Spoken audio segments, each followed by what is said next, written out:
kind of like we suggested previously, right? King 5 suited can probably mix in the odd 3-bet, but it's by no means mandatory. So we want like just over 40 bigs versus just over 40 bigs. That's Something like that's this. perfect.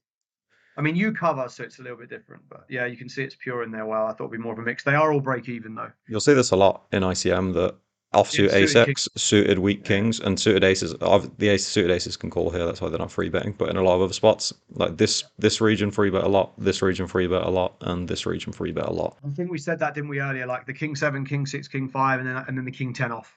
So like you don't want to use the king 9, king 8, king 10 suited as much, but the king 10, queen jack, yeah, just want to get like some of those offsuit ones to fold, and you can just flop a strong top pair in a 3-bet pot.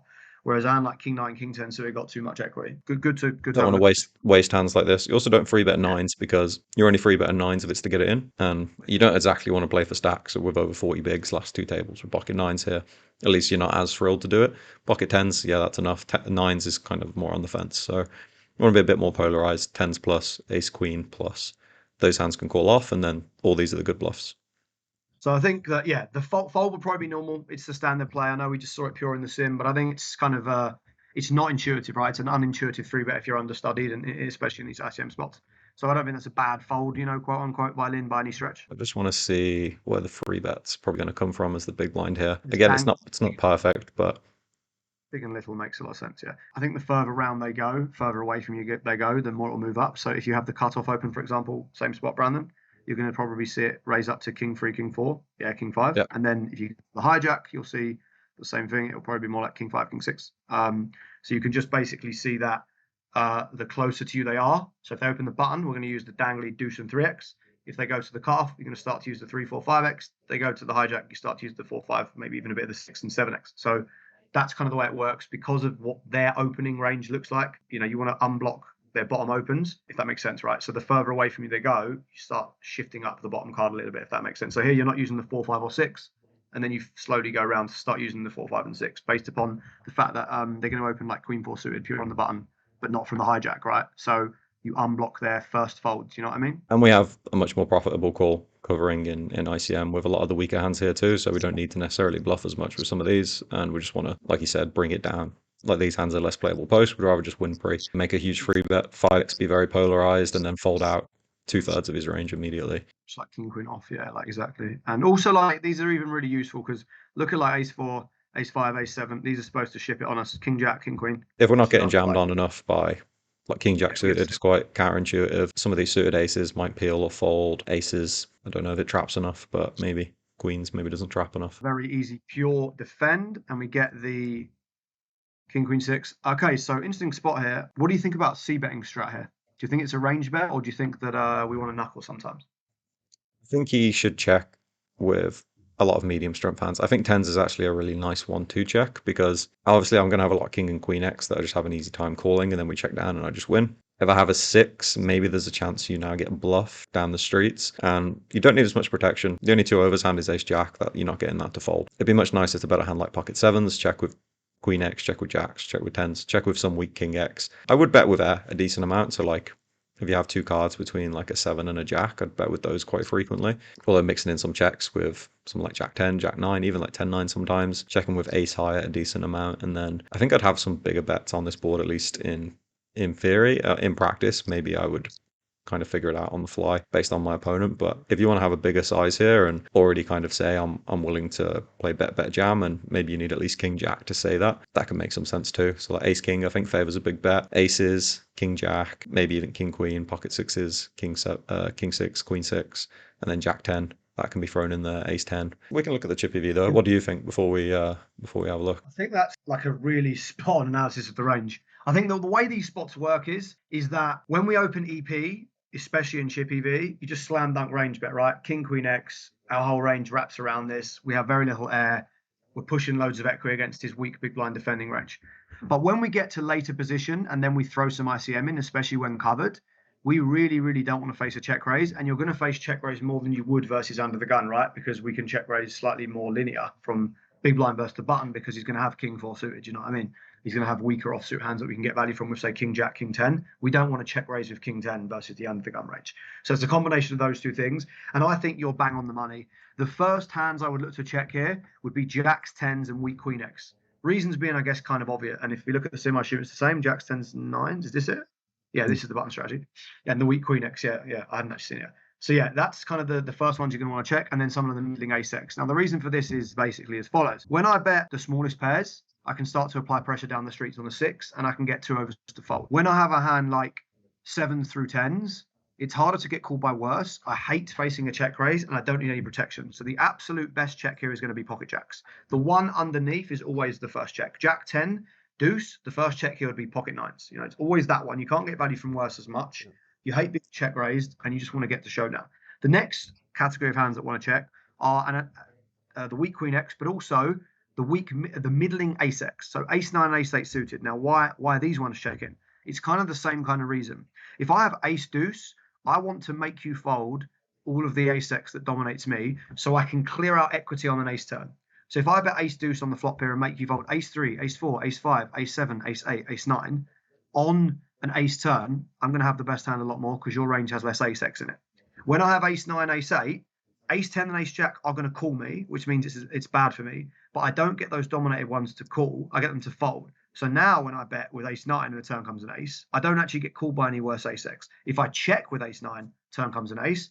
Now on rivers lower than a 6, lower than a 9, my kicker plays and I get to get money off of those ace deuce, ace 3 to ace 9. Also, again, ace deuce, very easy bet fold versus check raise. Ace 9, say of spades, doesn't really like being check raised because it's kind of got that annoying, like you can see here, ace 9 is the one that bets the most of hearts because it doesn't care if it gets check raised. But ace 9 of spades almost has like quote unquote too much equity to bet fold. Like you were just saying, the ace 9 of hearts bets more than spades, diamonds, and clubs, and we can see they all have backdoor flush draw. This one doesn't. And you might be thinking, well, wouldn't I want to bet more often or bigger when I've got more equity? But sometimes it works in reverse where these hands are kind of happy to check.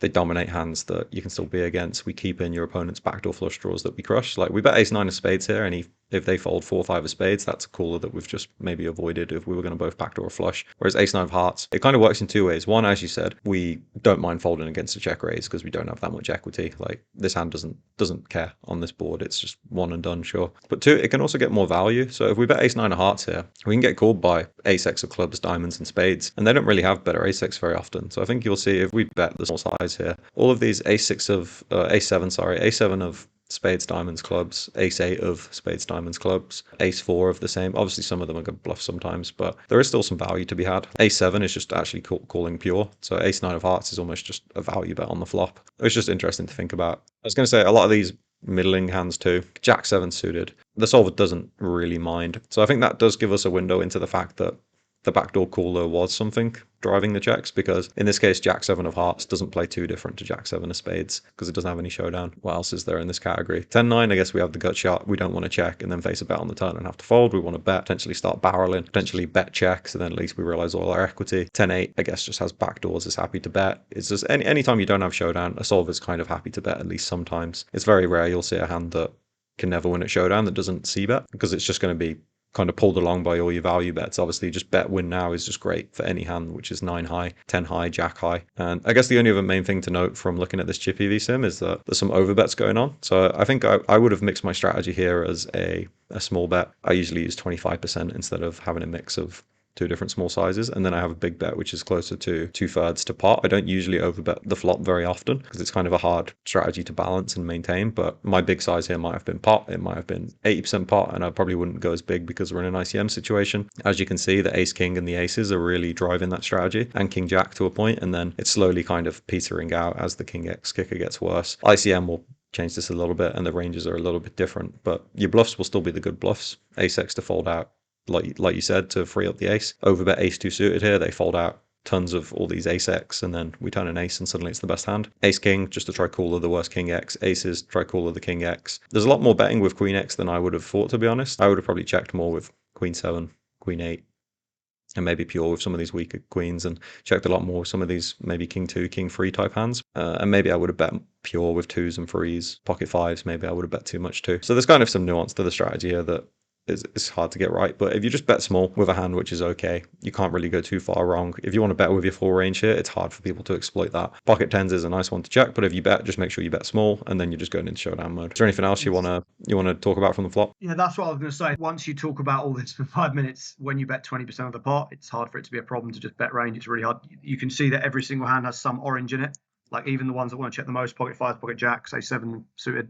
Nothing is pure check. Although there is some close to pure bets, king, queen off, aces, ace, king. Some of these value bets are going to be pure C bets, obviously. Like there's basically no pure check. So yeah, you can get away with it since every hand's indifferent to betting.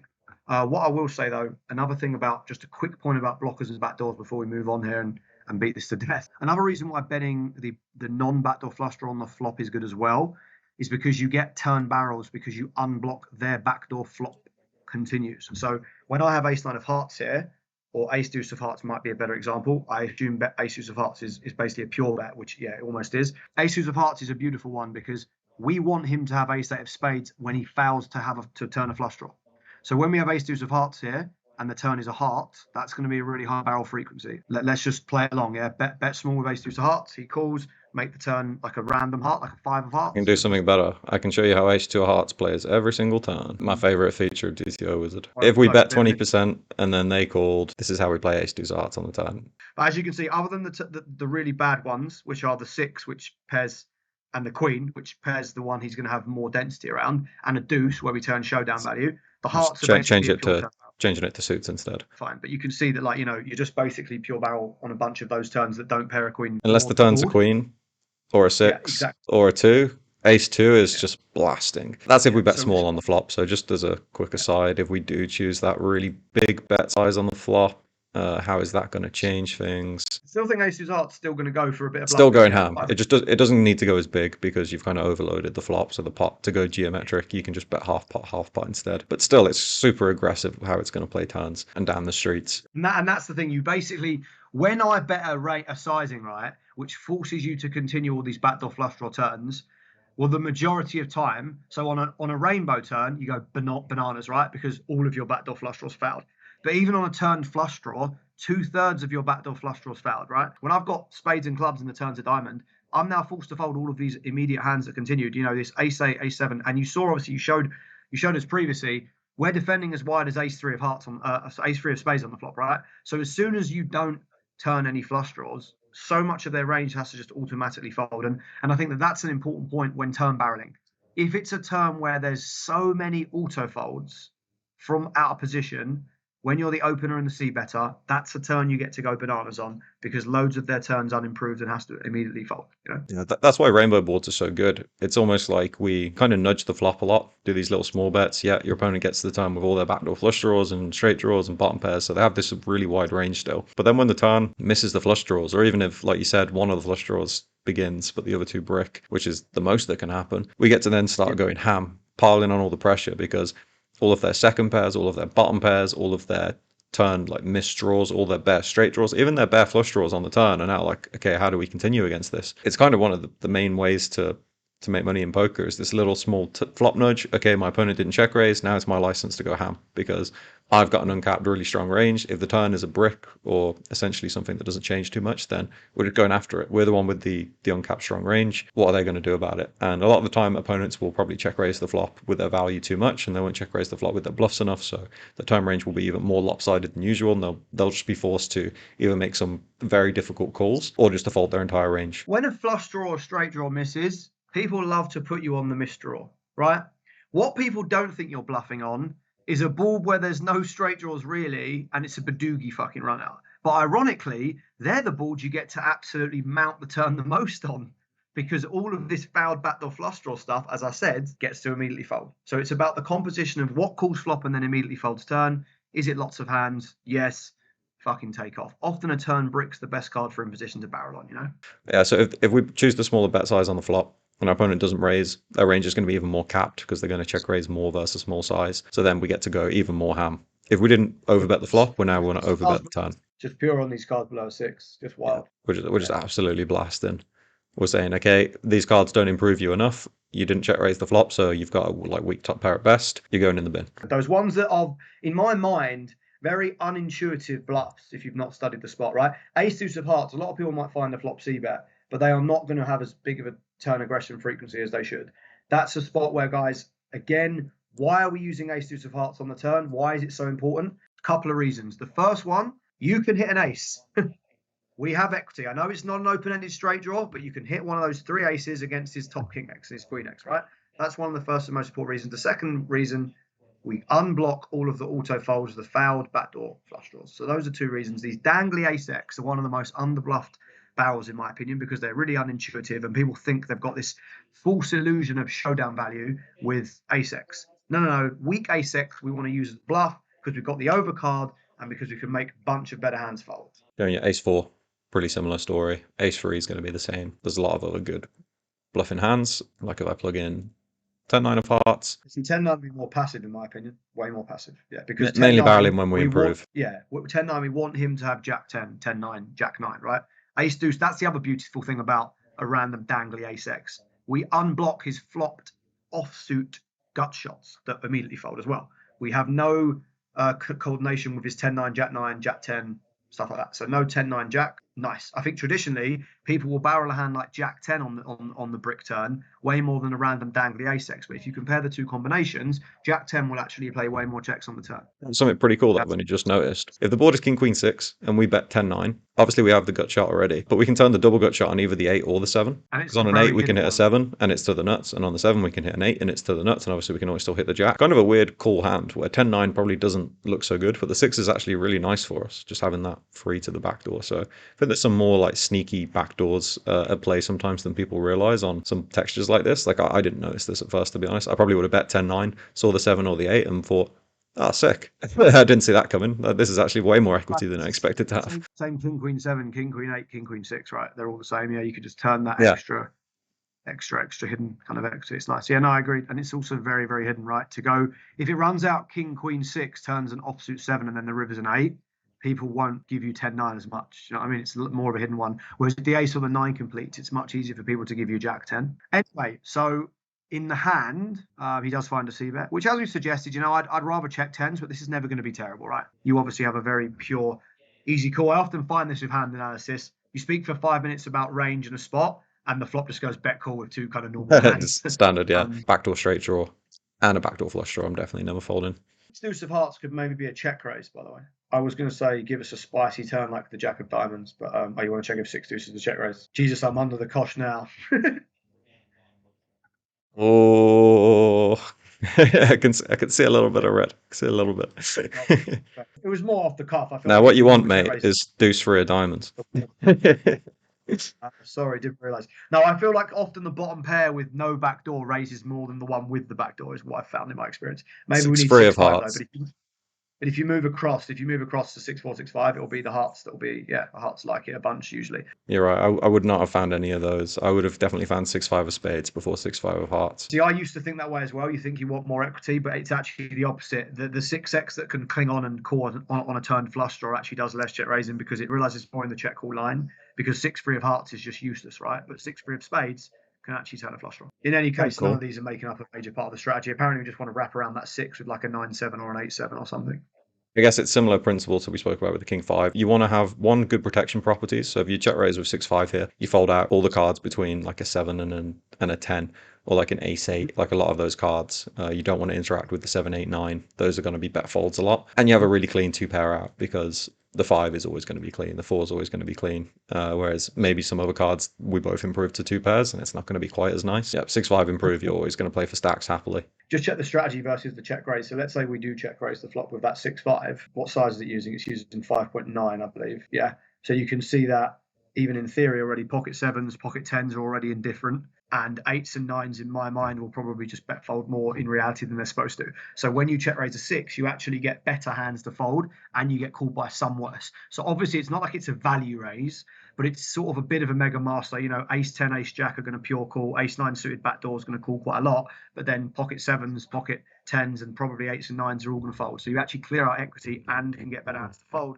And then obviously if you turn that 6 or 5, you have a very clean value bet. So I think their bottom pair on these big boards facing a range bet or a very high frequency bet. Like, for example, in this hand, if you'd have check raised and had 6-5, he would have been in a really tough spot, in my opinion, with pocket tens immediately. May have even folded it. But yeah, just to hit home, these are all the two overs. Like 6-5 raises, look at all these 7-8, 7-9, 10-7, Jack-7, Jack-8, 10-8. 9-8 suited, all these fold. Also 9-8, 10-8, Jack-8 offsuit all fold. Ace-7, Ace-8, Ace-9 all fold. These are all offsuit hands, which means there's 16 combos of them if they have them all pure. Folding them out when they've got 6 outs to the turn and maybe they play bet check, so they get 2 free cards with 6 outs twice. That's just so good for the in-position player and so bad for us with 6-5. That's why 6-5 is playing a little bit more aggressive too. Just clear out all these. Good things can happen. Turn goes pretty standard check. What do you think about the river?